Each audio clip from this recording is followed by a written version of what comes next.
সম্প্রতি ইরান পারমাণবিক বোমার দ্বারপ্রান্তে দাবি করে হামলা চালায় ইসরায়েল। এরপর শুরু হওয়া হামলা পাল্টা হামলার মধ্যেই বিশেষ অভিযানে ইরানের ফর্দো, নাতানজ ও ইস্পাহানে হামলা চালায় মার্কিন যুক্তরাষ্ট্র। তবে হামলার পরও ধ্বংস করা যায়নি ইরানের পারমাণবিক সক্ষমতা, দাবি করছে গোয়েন্দা রিপোর্ট। পেন্টাগনের প্রাথমিক গোয়েন্দা মূল্যায়নে দাবি করা হচ্ছে, যুক্তরাষ্ট্রের সাম্প্রতিক হামলায় ইরানের পরমাণু সক্ষমতা ধ্বংস হয়নি, বরং তা কয়েক মাস পিছিয়ে গেছে মাত্র। পেন্টাগনের প্রধান গোয়েন্দা সংস্থা ও 18টি গোয়েন্দা সংস্থার একটি প্রতিরক্ষা গোয়েন্দা সংস্থা DIA এই মূল্যায়ন প্রতিবেদন তৈরি করেছে।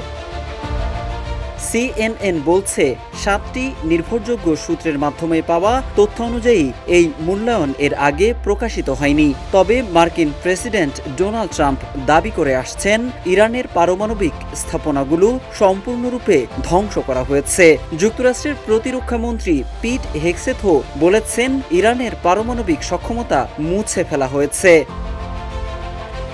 এখন যে কোনো ব্র্যান্ডের পুরাতন এসি বদলে নতুন ওয়ালটন এসিতে উপভোগ করুন 25% ছাড়। কিন্তু প্রতিরক্ষা গোয়েন্দা সংস্থা বা DIA এর প্রাথমিক মূল্যায়ন সেই দাবিকে নাকচ করে দিয়েছে। দুই সূত্র জানায়, ইরানের মজুতকৃত সমৃদ্ধ ইউরেনিয়াম ধ্বংস হয়নি এবং বেশিরভাগ সেন্ট্রিফিউজ এখনও অক্ষত রয়েছে। একটি সূত্র জানিয়েছে, হামলার আগে ইউরেনিয়াম অন্যত্র সরিয়ে নেওয়া হয়েছে।